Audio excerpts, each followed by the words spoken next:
اليوم رح نكمل بسلسلة مشاهير باعوا روحهم للشيطان، وللناس اللي ما بتعرف عن إيش هاي السلسلة روحوا تفرجوا على الجزء الأول اللي موجود بالقناة. إذا سألت أي شخص عن أكثر امرأة نفوذاً بعالم الموسيقى فغالباً الجواب رح يكون بيونسي. لكن بالنسبة للبعض بيونسي لم تعد مغنية فقط، العديد من الناس بيعتقدوا أنها أصبحت شيء أكبر بكثير. على مدار أكثر من 20 سنة ارتبط اسمها بأكثر نظريات المؤامرة غرابة، من الإلوميناتي للطقوس السرية لساشا فيرس وغيرها. فهل بيونسي مجرد فنانة موهوبة ولا هناك شيء آخر خلاها توصل لهاي المكانة؟ في هذا الفيديو رح نبلش من البداية، من طفلة في هيوستن لواحدة من أقوى الفنانات بمجال الترفيه. قبل الإلوميناتيز كانت مجرد طفلة اسمها بيونسي جيزيل نولز، ولدت ب4 سبتمبر عام 1981 بمدينة في هيوستن ولاية تكساس. ومنذ طفولتها كان واضح إنه فيها شيء مختلف، لأنه من عمر 7 سنوات كانت تشترك مسابقات محلية غنائية وتفوز على اللي أكبر منها بالعمر. وبعمر 8 سنوات تعرفت على طفلة اسمها كيلي رولاند، ومع بعض ومع أطفال ثانيين شكلوا فرقة اسمها Girls Time. ولكن طبعاً الطريق لم يكن سهل. قامت هاي الفرقة بالمشاركة ببرنامج مواهب أمريكي وخسرت، وكانت هاي أول صدمة بحياة بيونسي. ولكن والد بيونسي ماثيو نولز شاف فيها شيء مختلف وقرر أن يترك وظيفته الرئيسية ليتفرغ لإدارة هاي الفرقة، وكان هذا قرار خطير ووضع مستقبل عائلته على المحك. ومع السنوات تغير اسم الفرقة لديستينيز تشايلد، وهون بتبلش القصة الحقيقية. فرقة صغيرة من تكساس ستتحول قريباً لواحدة من أنجح الفرق النسائية بتاريخ الموسيقى. وحتى في تلك المرحلة الناس بلشت تلاحظ شيء غريب، إنه كلما سطع نجم بيونسي كلما بلشت الأسماء اللي حواليها تتلاشى. وهون رح نبلش بواحدة من أوائل نظريات المؤامرة عن بيونسي، وتعرف بلعنة ديستينيز تشايلد. وبالبداية كانت الفرقة تضم 4 أسماء: بيونسي، كيلي رولاند، ليتويا ولاتافيا. وكان الجميع يعتقد إنه النجاح رح يكون مشترك بين ال4. ولكن بعام 2000 إجت الصدمة على معجبينهم لما طلع الفيديو كليب اللي اسمه Say My Name، وما كانش موجود فيه ليتويا ولاتافيا.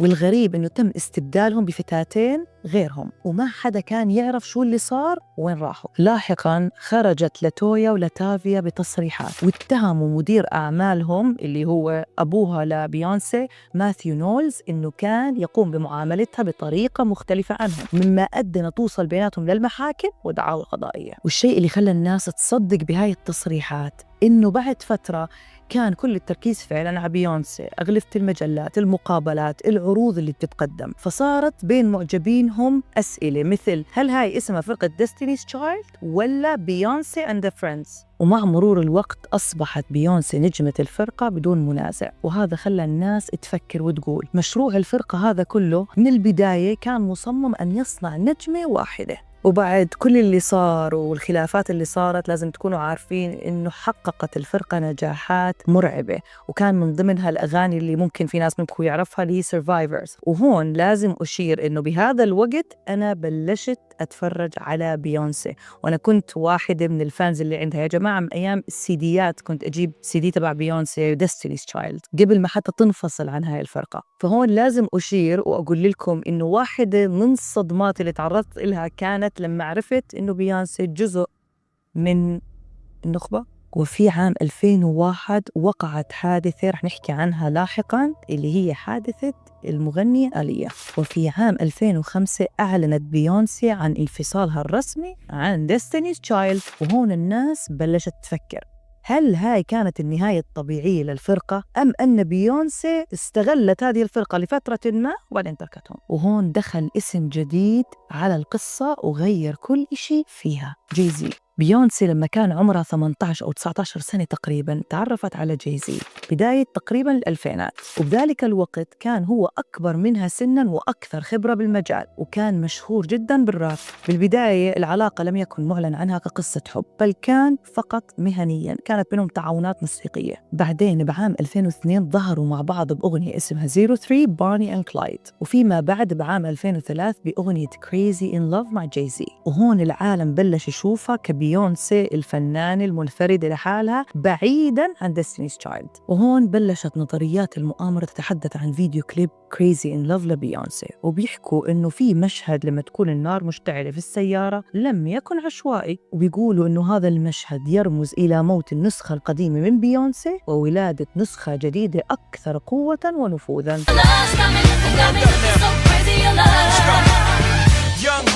ومعلومة للناس اللي ما بتعرف، أكثر الناس اللي تنضم للإلوميناتيز اللي هم المتنورون لازم يكون في فيديو كليب أو فيديو ما يبين فكرة الولادة من جديد. وهون بلشوا الناس ينتبهوا على تغيير شكل بيونسي ملابسها، والأهم كالعادة بلشت تطلع الرموز بالفيديو كليبس، ولما تطلع تتصور الهرم، العين، قرون الشيطان إلى آخره.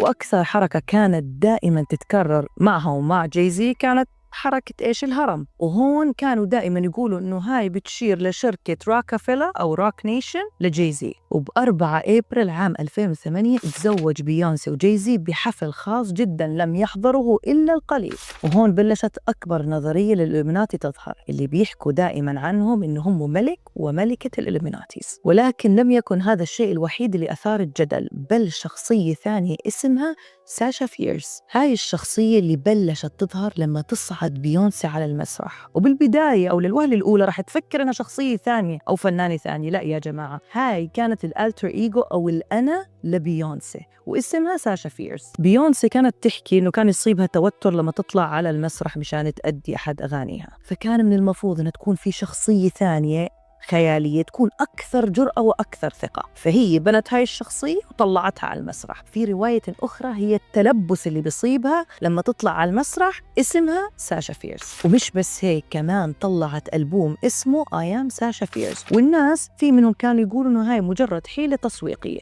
ولكن صدقوني لما تشوفوا الفيديوهات على المسرح راح تعرفوا إنه مس. ومعلومة سريعة إنه في عام 2010 طلعت بيونسي وحكت بمقابلات إنه I'm done with ساشا فيرز or I killed ساشا فيرز، إنه أنا قتلت شخصية ساشا فيرز أو أنا مش بحاجتها تطلع مكاني على المسرح. So Sasha comes out and she's fearless.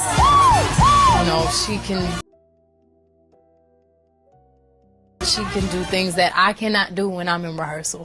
I mean, I can try, but then it just doesn't happen. And I remember right before I performed, I raised my hands up, and it was kind of the first time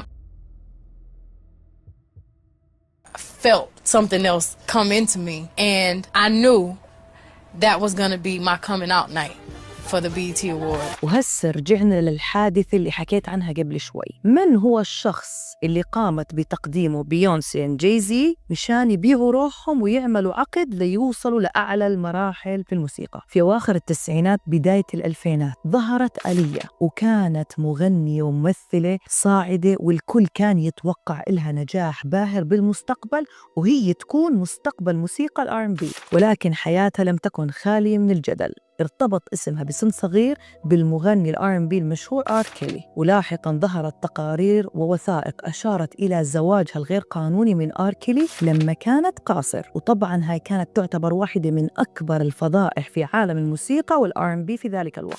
وكمان مشان تكونوا عارفين، فيما بعد طلعت نظرية بتقول إنه جاي-زي صديقه لآر كيلي زوج بيونسي كان متورط بهذا الزواج الغير قانوني، يعني هو اللي ساعد إنه يصير. وطبعاً في ذلك الوقت ظهرت شائعات تتحدث عن أن هنالك علاقة ما بين جاي-زي وآلية، علاقة عاطفية، ولكن لم تثبت. ولكن الشيء الذي لا خلاف عليه إنها كانت تحقق نجاحات باهرة في عالم الغناء وكمان بعالم التمثيل لما مثلت في فيلم اسمه روميو ماست داي. وكان يعتقد العديد من الناس أن تصبح واحدة من أكبر النجوم الR&B في العالم. ولكن في 25 أغسطس عام 2001 وهي قاعدة بتصور فيديو كليب روك ذا بوت في جزر البهاما، تعرضت الطائرة اللي استقلتها للتحطم بعد ثواني من إقلاعها، والناس كانوا يتوقعوا أنها حادثة طبيعية، يعني قضاء وقدر خلينا نقول. ولكن التحقيقات كشفت عن تقارير غريبة ومريبة. أولها الطائرة كانت محملة بأوزان أكثر من الحد المسموح. ثانياً كمية الأمتعة والركاب كانت أكثر من قدرة الطيارة التشغيلية. ثالثاً الطيار لويس موراليس لم يكن مخول لقيادة الطائرة قانونياً. تقارير السموم أظهرت وجود آثار الكوكايين والكحول في جسم الطيار بعد الحادثة، والتحقيقات بالنهاية سكرت القضية على أساس إنها ضعف باتخاذ القرار وتقدير المخاطر. وهون بلش الصعود السريع لبيونسي، ومشان هيك تعتبر نظرية مؤامرة أنها قدمتها وبعد ذلك صادت. وهون إجينا لواحدة من أكثر نظريات المؤامرة المحببة على قلبي. She knows and I know she knows. أغنية جي كول اللي نزلت بعام 2013، ولكنها انتشرت على التيك توك وعلى اليوتيوب وعلى أماكن ثانية على أساس إنها نظرية مؤامرة بعام 2024 و25 و26، بناء على كلام جي كول إنها الأغنية كانت تتحدث عن العلاقات والخيانة وبس. الناس كانت تقول إنه اسم الأغنية شي نوز جاي من اسم بيونسي، شي نولز أو بيونسي نولز اللي هو اسمها. Left eye. Michael Jackson, I see you just as soon as I die. She knows. She knows.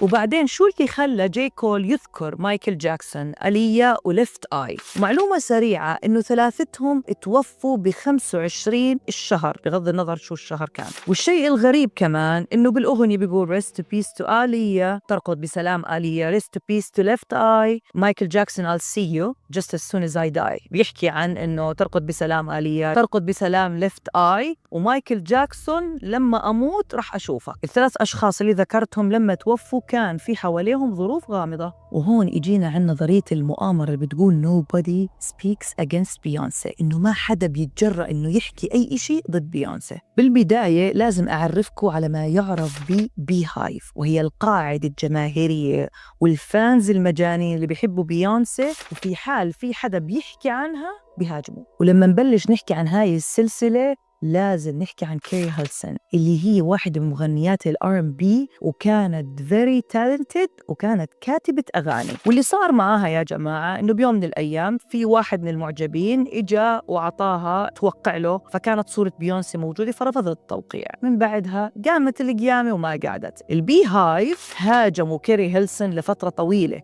مع كانت مشهورة بأغاني زي Knock You Down وأغاني ثانية، ولكن بعد فترة اختفت وتلاش صورتها بالكامل. وصلنا لكيمبرلي تومسون، وهي القصة اللي بتحكي عن إنه بيونسي بتمارس السحر الأسود. في عام 2018 طلعت عازفة الطبول الدرامر اللي كانت عند بيونسي وقالت إنه بيونسي كانت تمارس السحر الأسود عليها وترسل قوة روحانية وتعمل أشياء ثانية. وحاولت كمان كيمبرلي إنها تحصل على restraining order اللي هو أمر قضائي بأنها ما تقرب عليها بيونسي من المحكمة، ولكن رفضوا يعطوها إياه.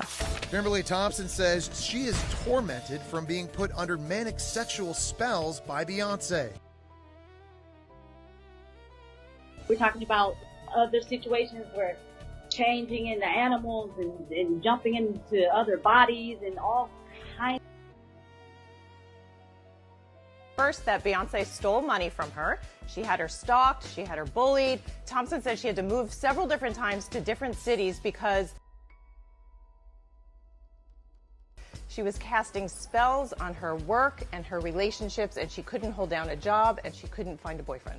وكالعادة باشرت البي هايف والجيش الإلكتروني تبع بيونسي بالهجوم عليها، وبعد فترة بطلنا نسمع عن الموضوع زي كأنه لم يكن. وهون طبعاً نرجع للرموز الإلوميناتيز أو الشيطانية اللي بتظهر مش بس بالفيديو كليبس، كمان بعروض السوبر بول، لأنه نظريات المؤامرة وإثارة الجدل اشتعلت بمواقع التواصل الاجتماعي بعد عرضها بالسوبر بول، إنها ظهرت فيه أكثر من رمز. وفي عام 2016 استمر الجدل وظهرت بيونسي مع مجموعة راقصة معاها لأغنية فورميشن، وكانوا الناس مصدومين من الملابس السوداء والرموز الغريبة اللي بلشت تظهر. كالعادة راح تشوفوا العين، الهرم، طقوس وزي كأنها طقوس شيطانية على المسرح. وفي عام 2023 كان في وورلد تور لبيونسي اسمها رينيسانس أثارت الجدل، والسبب مايند كنترول، التحكم بالعقول. وبداية الفقرة بالتور بتظهر دائرة حلزونية الشكل تمثل التنويم المغناطيسي، وهون يجب أن نشير أنه يتم استخدام في مثل هذه الكونسرتس ما يسمى بالسبليمينال مسجز، وهي عبارة عن رسائل ورموز تستهدف اللاوعي تبعك لتغيير أشياء معينة. وفجأة بتظهر على الشاشة whoever controls the media controls the mind، يعني من يتحكم بالإعلام يتحكم بالعقول. وللناس اللي راح تقول لي بس هي يمكن ثيم،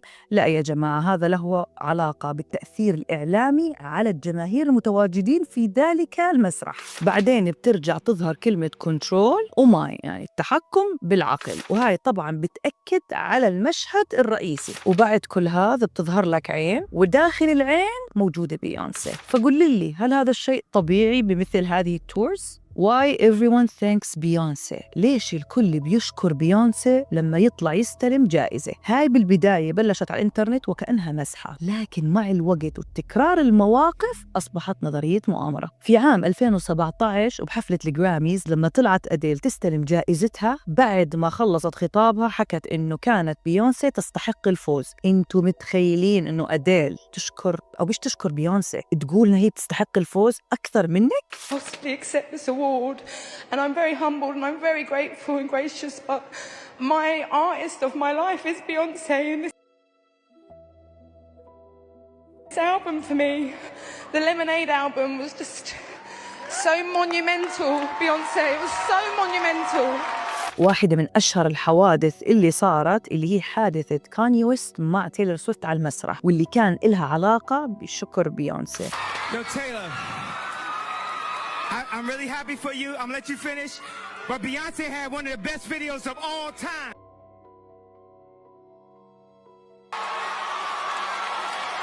One of the best videos of all time.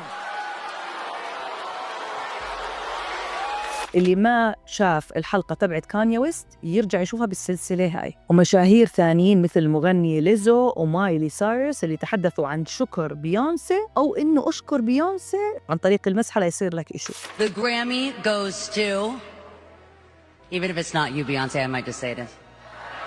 Not like us, Kendrick Lamar. Beyonce, whew, you changed my life. You sang that gospel medley, and the way you made me feel, I was like, I want to make people feel this way with my music. So thank you so much. I love you. God bless y'all. بالنهاية يمكن العديد من الناس يتساءلوا طيب هل بيونسي نولز كانت مجبورة إنها تبيع روحها؟ وكيف صارت أصلاً جزء من الإلومناتيز؟ يا جماعة مع الوقت أنت رح تلاحظ نمط معين بيدخل على الفنانين وبتغير بالكامل. يعني بالبداية بيكونوا بريئين، أغانيهم طبيعية، فجأة بتصير رموز شيطانية، بتصير يعملوا طقوس كاملة متكاملة على المسرح فيها رموز إلها علاقة بمين؟ بالإلومناتيز. فإذا لاحظت هذا التغيير فللأسف مفضلك أو مفضلتك جزء من الإلومناتيز. هل أريانا جراندي جزء من الإلومناتيز؟ هل هي ساحرة كما يزعم البعض؟ وهل فعلا في ناس تتحكم فيها من خلف الكواليس؟ أريانا جراندي اللي بنشوفها اليوم ليست نفس أريانا اللي كانت بنيكولوديان عندما كانت طفلة بريئة قبل الإلومناتيز وقبل السحر وقبل حادثة مانشستر. ولدت أريانا جراندي في 26 يونيو عام 1993 بولاية فلوريدا. منذ طفولتها كانت مهووسة بالغناء وتقديم العروض المسرحية، وكان من الواضح عليها إنها عندها صوت مختلف عن بقية الأطفال بعمرها. في عام 2008 كانت أول فرصة إلها على المسرح، وكانت في عرض غنائي على مسرح برودواي The 13 Musical، وكان بوقتها عمرها 15 سنة وبلشت تلفت الأنظار. طبعاً رح تلاحظوا زي ما قلت قبل إنه هنالك نمط خصوصاً للأطفال إذا دخلوا في هوليوود شو اللي بصير معهم لاحقاً، زي جاستن بيبر قبل الشهرة وفضايح نيكولوديان. طبعاً كلياتكم بتعرفوا القناة اللي معروفة. قبل ما تصير أريانا جراندي المغنية اللي بتعرفوها كانت موجودة بإيش؟ واحدة من المحطات المشهورة جداً، وكانت مخصصة للأطفال، وظهرت بواحد من الأدوار اللي بتعرفوها فيها اللي هي كات كات فالنتين اللي معروفة من مسلسل اسمه فيكتوريوس. الشيء الغريب والمرعب تم اكتشاف فيما بعد إنه دان شنايدر اللي هو المنتج المسؤول عن هذه السلسلة للأسف كان يقوم بوضعهم تحت ضغوط عمل مش طبيعية، وكان للأسف يقوم تصويرهم بلقطات كلها فيها إيحاءات جنسية، خصوصاً في عمر مثل عمر أريانا وغيرها.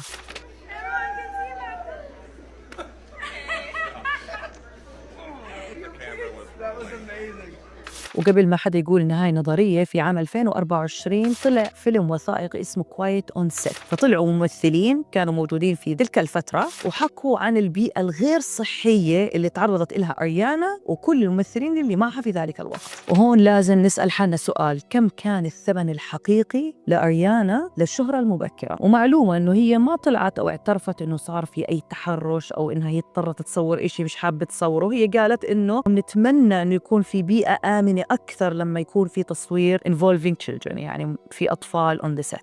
Convinced was like the cool thing about us is that like we pushed the envelope with our humor and the innuendos were like we were. Now looking back on some of the clips, I'm like, that's damn, like really? Yeah. And the shit, craziest.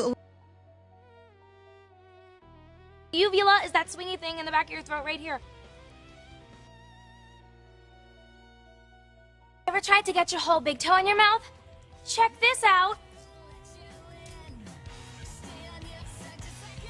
وفي عام 2013 أطلقت أول ألبوم إلها اللي اسمه Yours Truly، وهون انتقلت أريانا جراندي من الطفل البريئة كات فالنتين لشخصية أو مغنية بوب ستصبح مشهورة، وتصدر الألبوم المركز الأول بالبيلبورد، وصارت واحدة من أسرع النجمات الصاعدات في ذلك الوقت. واحدة من الأغاني اللي انشهرت لها بذلك الوقت Dangerous Woman, Break Free, Problem وغيرها. لعنت أريانا جراندي من ضحايا مانشستر لماك ميلر إلى نايا ريفيرا. يعتقد بعض أصحاب نظريات المؤامرة أنه أعداد الأحداث المأساوية اللي مرتبطة باسم أريانا أكبر من إنها تكون مجرد صدفة. نايا ريفيرا الممثلة اللي انشهرت بمسلسل جلي كانت على علاقة بالرابر اللي اسمه بيك شان. أعلنوا خطوبتهم في عام 2013، وتفاجأ الجمهور إنه بعام 2014 أنهوا الخطوبة وانفصلوا عن بعض تماماً. وبعد فترة ظهرت نايا ريفيرا في أكثر من مقابلة، وطبعاً في لها مذكرات ذكرت فيها أن واحد الأسباب اللي أنهت علاقتها ببيك شان كانت إنها بيوم من الأيام لما راحت على منزله وجدت أريانا جراندي موجودة هناك. Talk about walking into his house and seeing him sitting with. That is the most hilarious thing that's like splashed all over the internet and getting like blown up. Yeah, well, it is one of those things because it was with Ariana Grande who was sitting there. That is. وبهذا الوقت بلشت أريانا جراندي تطلع معلومات أو شائعات عن علاقتها ببيك شان وهي كانت حقيقية. وهنا بتتوقع أنه قصة نايا ريفيرا انتهت، إلى أن أتت الصدمة في هوليوود ب 8 يوليو عام 2020. نايا ريفيرا استأجرت قارب مع ابنها اللي اسمه بيرو، وبعد ساعات وجد ابنها وحيد على القارب وهي مش حواليه. بلشت عمليات ضخم كبيرة لعدة أيام إلى أن تم الإعلان عن وفاتها عندما وجدوا جثمانها في البحر ب 13 يونيو عام 2020. التحقيقات الرسمية أكدت أن سبب وفاتها الغرق عندما كانت تحاول إنها تنقذ ابنها. وهون بلشت سردية بتقول إنه أي شخص حوالين أريانا جراندي بيموت دائما بحادثة مأساوية. ومع الصعود السريع في عالم الموسيقى لأريانا جراندي كمان هنالك شخص آخر صابته هاي اللعنة اسمه ماك ميلر. اتعرفوا أول مرة على بعض بعام 2012 لما كانوا يشتغلوا على أغنية اسمها The Way، وكان في كيمستري واضح بيناتهم. العلاقة الرسمية بدأت في عام 2016، وكانوا يعتبروا واحدة من أجمل الثنائيات في الموسيقى، وكانوا بيظهروا مع بعض باستمرار وبيحكوا إنهم بيدعموا بعض وبظهر بعض. وفعلا ماك ميلر قام بدعم أريانا بواحدة من أصعب الحوادث اللي مرت بحياتها، وهي حادثة مانشستر. وفي ليلة 22 مايو عام 2017 وقعت واحدة من أكثر الحوادث اللي أثرت على حياة أريانا جراندي، وكان الحفل بمدينة مانشستر بمانشستر أرينا. وقع هجوم إرهابي هز العالم بأكمله، حيث قام إرهابي بوضع عبوة ناسفة عند منطقة خروج الجماهير، وأسفر هذا الهجوم عن مقتل 22 شخص وإصابة المئات. Oh my God. We're not? What just happened? happened? What's going on? Oh my God! التحقيقات البريطانية حكت إنه اللي صار هو هجوم إرهابي، وبعدين قامت أريانا جراندي بتوقيف جولتها، وعادت بعدها بأقل من أسبوعين وعملت حفل خيري ضخم لدعم الضحايا وعائلاتهم سمته One Love Manchester. لم تتوقف القصة عند الرواية الرسمية تبعت الشرطة، ولكن بلشوا جماعة نظريات المؤامرة يقولوا إنه اللي صار بهاي الحادثة المؤسفة إنه هي قامت بتقديمهم كقرابين لترتفع درجات عند النخبة. وفي مايو عام 2018 أعلن الثنائي عن انفصالهم، والسبب إنه علاقتهم كانت تمر بفترة عصيبة جداً. ثم جاءت الصدمة الكبرى ب7 سبتمبر عام 2018، عثر على ماك ميلر عن عمر 26 سنة متوفياً داخل منزله بكاليفورنيا. التحقيقات الرسمية لخصت إنه سبب الوفاة الرئيسي كان جرعة زائدة من الفنتانيل والكوكايين والكحول. ووفاة ماك ميلر في ذلك الوقت هزت عالم الموسيقى. وطبعاً للناس اللي مش عارفة، تعتبر هاي تأكيد لجماعة نظريات المؤامرة إنها جزء من نظرية التضحية مقابل الشهرة. وبعد هذا الكلام بأشهر قليلة بلشت أريانا جراندي تواعد شخص اسمه بيت ديفيدسون، وهون طبعاً أصبح صعود أريانا جراندي بعالم الموسيقى سريع جداً، وطلعت بأغنية كسرت الدنيا اللي اسمها Thank You Next، إنه شكراً اللي بعدك. وربطها جماعة نظريات المؤامرة إنه شكراً اللي بعدك، هل قصدك ماك ميلر واللي وراه؟ هل لها علاقة فعلاً بوفاته؟ في أبريل عام 2018 طلعت بأغنية أو فيديو كليب اسمه No Tears Left to Cry، ليس هنالك أي دموع بقيت للبكاء. الفيديو كليب كان فيه مباني معلقة بالهواء، عالم مقلوب بالكامل. نظرية المؤامرة كانوا يقولوا إنه هاي بتبين التغيير الجذري اللي تعرضت له أريانا جراندي من شخصيتها القديمة لشخصيتها الجديدة.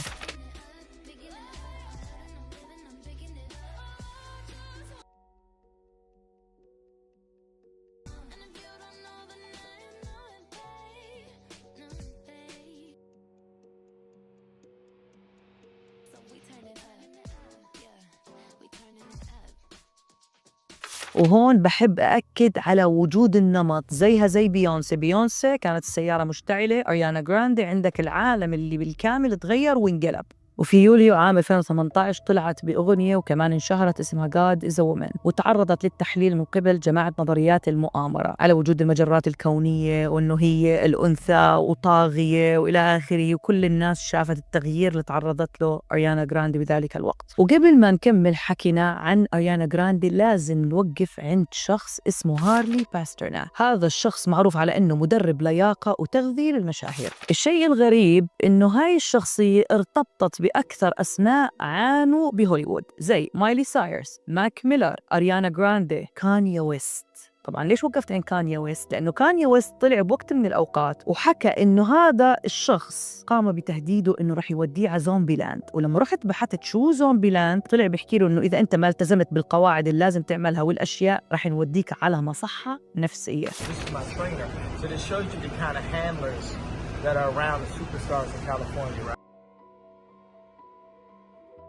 To help you one of a couple ways. First, you and I sit down and have a loving and open conversation, but you don't use cuss words.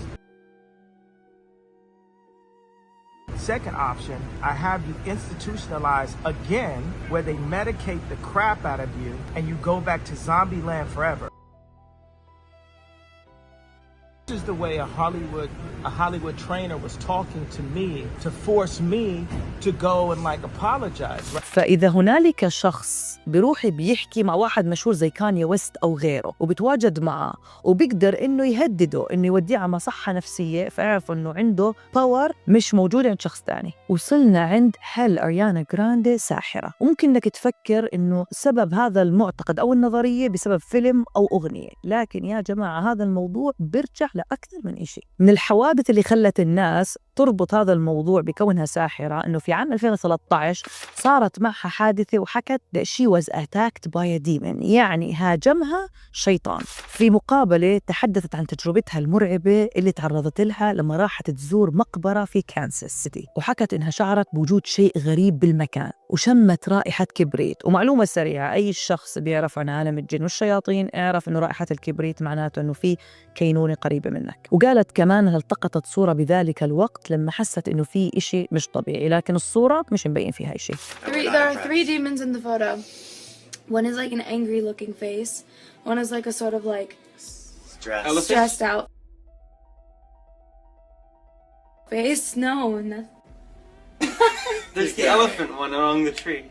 No, there's an elephant. وبقصة ثانية قالت إنه بيوم من الأيام ذهبت إلى فندق ما واضطرت إنها تغادر لأنها حست بوجود شيء مش طبيعي أو مرعب. فهي أريانا جراندي بتقول إنه هي عندها مقدرة خارقة على الشعور بالخوارق الغير طبيعية. ومش بس هيك، كمان في إلها فيديو لما سئلت شو الإشي اللي بتحمليه بحقيبتك، فقالت إنها تحمل أوراق التاروت. والناس اللي ما بتعرف، أوراق التاروت تعتبر جزء من السحر والشعوذة. وهنالك فيديو ثاني حكت فيه إنها هي ساحرة حتى لو كانت تمزح. وفيديو ثالث عندما تحدثت عن القاتل المتسلسل جيفري دامر. فبتقول مرة من مرات كانت في مقابلة أو سألوها وهي طفلة على أساس إنه إذا إنه في شخص واحد نفسك تتناولي عشاء معه مين بيكون؟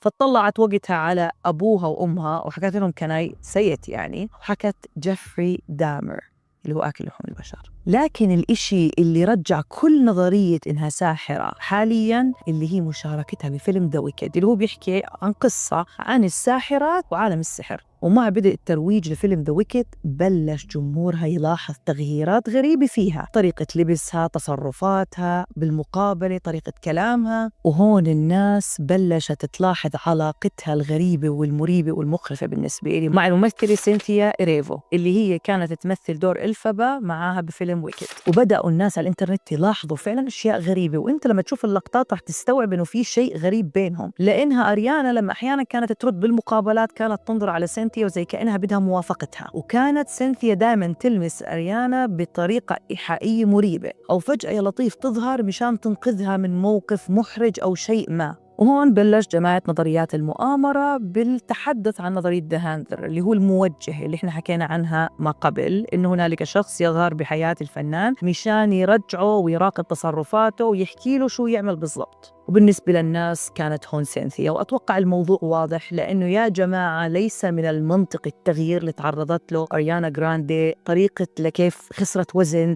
طريقة كلامها، تصرفاتها، حركاتها كلها كانت غريبة. وهون وصلنا لعند مادونا الكبالة أو زي ما تعرف القبالة وأريانا جراندي. والناس اللي ما بتعرف الكبالة أو القبالة تعود لمدرسة روحانية جذورها من التصوف اليهودي، وفيها باطنيات وشركيات وجزء منها سحر. في عام 2013 حصلت صدمة لجماهير أريانا جراندي لأنها قالت إنها تركت الكاثوليكية، ولما سئلت عن السبب قالت إنها تشعر بخيبة أمل اتجاه الكنيسة بسبب أخوها اللي طلع ألوان. وقالت إن هي وأخوها بدأوا بزيارة مراكز الكبالة وإنها شعرت بتأثير إيجابي عليها، فهذا معناته إنها شو؟ اتبعت الكبالة. بمجرد إنه شخص أصلاً يغير ديانته ويدخل بالكبالة اللي هي أصلاً جزء كبير منها هو السحر، هو كافي بالنسبة لك إنك تستوعب شخصية بغض النظر كانت أريانا ولا غيرها ساحر ولا لا.